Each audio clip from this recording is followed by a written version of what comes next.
اس کے بعد اس کال کوٹری میں کوئی میجر صاحب کوئی کرنل صاحب مقدمہ چلائیں گے, وہ مجھے 14 سال سزا دیں, مجھے سزائے موت دیں, کوئی عدالت پاکستان کی اس معاملے کو دیکھ نہیں سکے گی.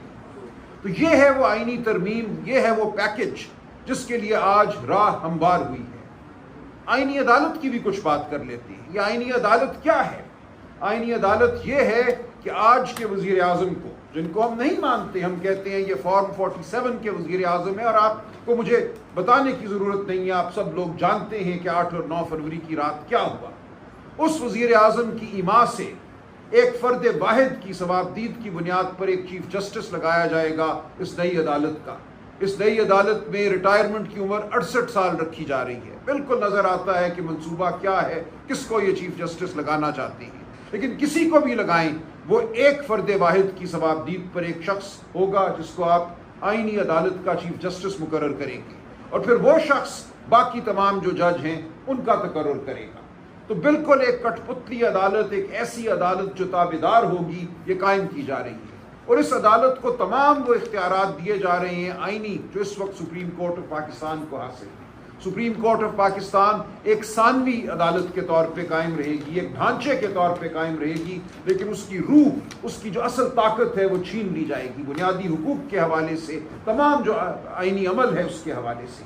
یہ کہا جا رہا ہے کہ کسی بھی سیاسی جماعت کو اگر کالعدم قرار دیا جاتا ہے, پاکستان کے مفاد کے خلاف قرار دیا جاتا ہے, تو اس جماعت کے خلاف ریفرنس بھی اس آئینی عدالت کو بھیجا جائے گا کہ اس جماعت کو کالعدم قرار دیا جائے. تو یہ ہے منصوبہ سازوں کے. اور آج کا جو فیصلہ آیا ہے 63A کے حوالے سے, اس کا ایک سیاق و سباق ہے.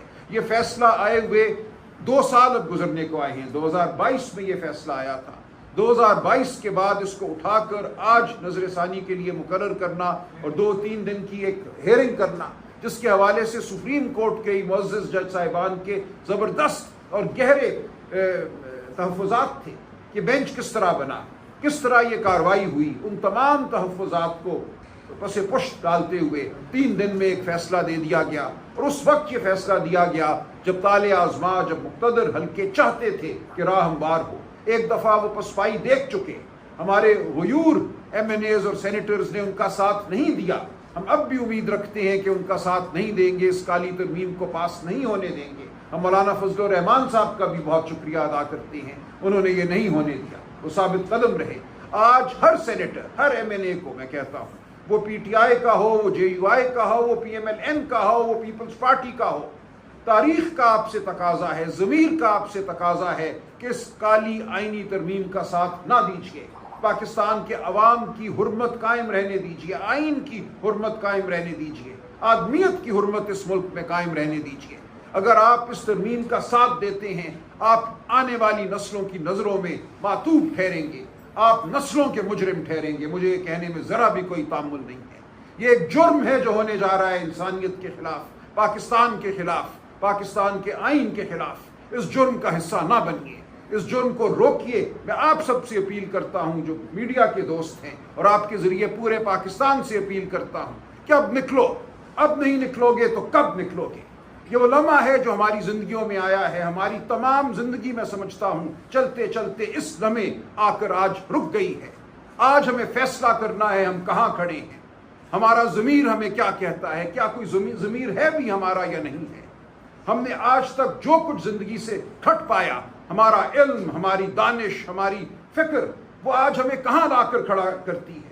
ہم کس طرف کھڑے ہوں گے, تاریکی کی جانب کھڑے ہوں گے یا روشنی کی جانب کھڑے ہوں گے. فرق بالکل واضح ہے, اس میں کوئی آج ابہام نہیں ہے. آج وہ لوگ ہیں جو اپنی کسی چھوٹی چھوٹی منفعت کی خاطر پاکستان کے آئین کو پامال کرنا چاہتے ہیں. حکومت, وزارت عظمیٰ, یہ کیا چیزیں ہیں؟ یہ کچھ بھی نہیں ہیں. تاریخ کے عمل میں یہ ایک حاشیہ بھی نہیں ہوگا, بدنما حاشیہ بھی نہیں ہوگا ان لوگوں کی حکومت. لیکن اپنی حکومت کو طول دینے کے لیے, اپنی ججی کو طول دینے کے لیے یہ کچھ بھی کرنے کو تیار ہے. آپ ان کو بتائیے, گریبان تھامیے ان لوگوں کا, روکیے ان کو یہ جرم کرنے سے. ہم آپ کے ساتھ ہیں, ہم آگے آپ کے ساتھ بڑھیں گے, ہم چلیں گے, آپ ہمارے ساتھ چلیے. بہت شکریہ. سر, یہ اسی سلسلے میں جو آج فیصلہ آیا ہے, ہم نے دیکھا کہ سپریم کورٹ سے اس سے قبل بھی اس معاملے پر اس وقت تنازع کھڑا ہوا جب پنجاب میں معاملات بدل رہے تھے. تو اس فیصلے کے اثرات دیگر سیاسی جماعتوں کے لیے کیا ہوں گے؟ کیونکہ وہ تو اس پوائنٹ کو لے کر کہتے رہے کہ سپریم کورٹ کا ڈیسیژن ہی غلط رہا ہے. پہلے انہوں نے جیسا کہ پرویز الہی کو ایک موقع پر تو کہا کہ وہ جا کر وزیر اعلیٰ کے عہدے کا منصب بھی سنبھال لیں اور جا کر حلف لے لیں. دیکھیں شیرازی صاحب، دو باتیں ہیں. ایک یہ کہ کیا وہ فیصلہ درست تھا یا نہیں تھا، لیکن جیسا میں نے عرض کیا اس پہ بحث ہو سکتی ہے. وہ 2022 میں آیا تھا اور اس کا اثر ختم ہو گیا تھا. دیکھیے یہ حکومت جو چلی پرویز الہی صاحب کی، وہ اس فیصلے کی وجہ سے نہیں چلی تھی. آپ یاد کریے کہ اس کے بعد 17 بائی الیکشن ہوئے تھے. ان بائی الیکشنز میں پی ٹی آئی جیتی تھی. اس وجہ سے پی ٹی آئی کی حکومت بنی تھی، اس فیصلے کی وجہ سے نہیں بنی تھی. یہ فیصلہ نہ بھی ہوتا اور ان بائی الیکشنز کا 17 بائی الیکشنز کا نتیجہ وہی ہوتا جو تھا، تو پی ٹی آئی کی حکومت بننی تھی. لوگ بار بار کہتے ہیں کہ اس فیصلے کی وجہ سے پنجاب میں پی ٹی آئی کی حکومت بنی. یہ بالکل غلط بات ہے. فیصلہ صحیح تھا یا غلط تھا، یہ سوال نہیں ہے ہمارے سامنے آج. سوال یہ ہے جس طریقے سے اس فیصلے کو رد کیا گیا ہے، آج جس موقع پہ اس فیصلے کو رد کیا گیا ہے، وہ آپ کے سامنے ہے. 2022 کا ایک فیصلہ آپ اٹھاتے ہیں اکتوبر 2024 میں، جب 25 اکتوبر ریٹائرمنٹ ڈیٹ سامنے نظر آ رہی ہے، جب نظر آ رہا ہے کہ کون آئینی ترمیم کرنا چاہتا ہے.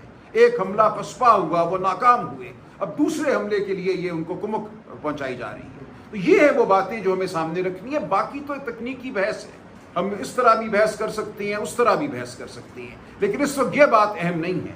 بات جو اہم ہے وہ موقع، محل، سیاق و سباق میں اہم ہے. آپ کی طرف سے جو سماعت ہوئی ہے اس کا بائیکاٹ کر دیا گیا ہے اور دوبارہ پھر سے جو ہے اس کے اوپر درخواست جمع کروا دی گئی سر کی جانب سے. تو بائیکاٹ کرنے کے بعد اس فیصلے کے اوپر کیا اثر انداز ہوگا؟ اس کا آئینی ہوگا، اخلاقی ہوگا؟ دیکھیے بائیکاٹ ایک اخلاقی عمل ہوا کرتا ہے.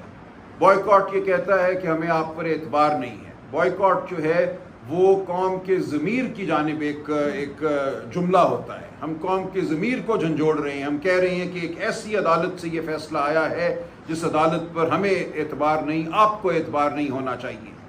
جو اس کا طریقہ کار تھا وہ ایسا تھا کہ اس کے اوپر ہمیں کسی قسم کا انحصار نہیں کرنا چاہیے. ہم اپنے ایم این ایز کو، صرف پی ٹی آئی کے نہیں، P M L N, Peoples Party, تمام جماعتوں کے ایم این ایز اور سینیٹرز کو کہہ رہے ہیں کہ اس فیصلے کی بنیاد پر اپنا ضمیر مت بیچنا. سلمان اکرم راجہ صاحب، آپ نے ابھی عرض کیا کہ قوم سے درخواست ہے وہ نکلے، کیونکہ اب نہیں نکلیں گے تو کب نکلیں گے.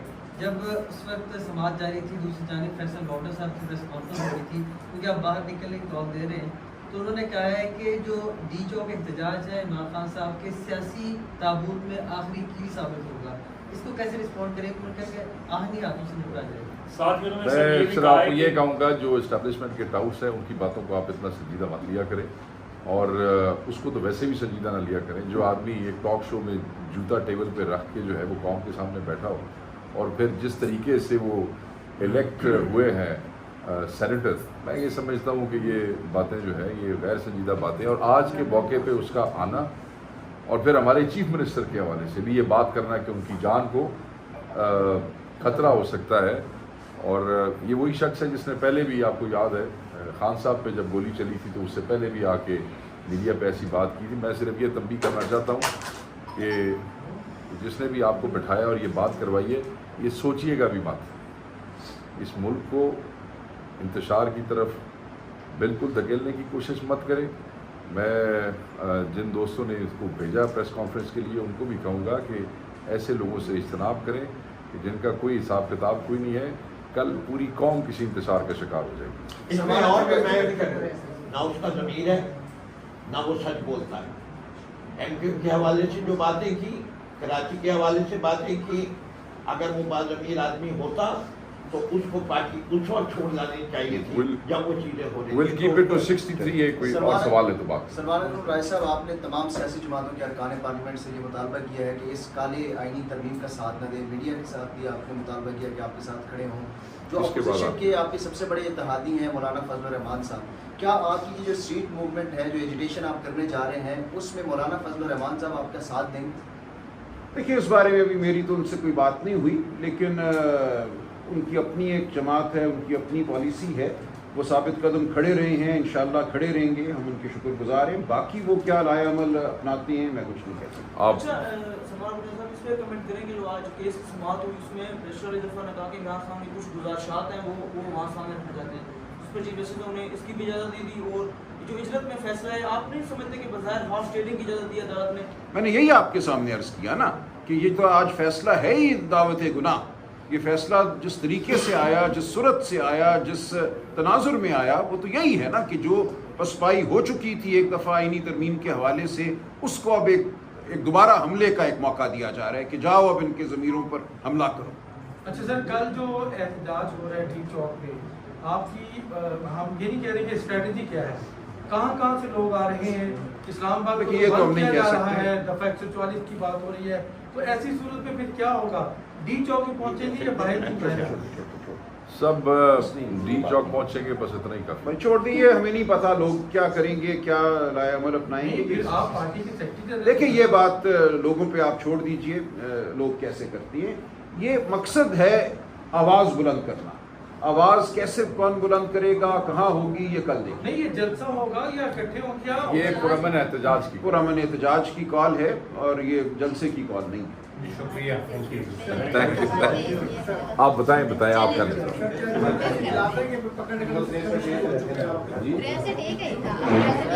آپ کرنے سو آپ لوگوں نے 63A کے فیصلے کے حوالے سے اور جو آئینی ترمیم لایا جا رہا ہے، اپنے تمام MNAs کو انڈر گراؤنڈ کیا تھا ان کو سیکیور کرنے کے لیے. اب کیونکہ فیصلہ آ گیا ہے تو ان کو کس طریقے سے آپ ٹیکل کریں گے کہ وہ ووٹ دینے نہ آ سکے؟ ان کے حوالے سے آپ لوگ کیا they are all safe. اور ہم سے رابطے میں ہیں، سارے سب سیف ہیں. کل کا مجھے پتہ نہیں، علم غیب میرے پاس ہے نہیں. As we speak they are all with us, they are all safe and in safe hands. بہت شکریہ، تھینک یو.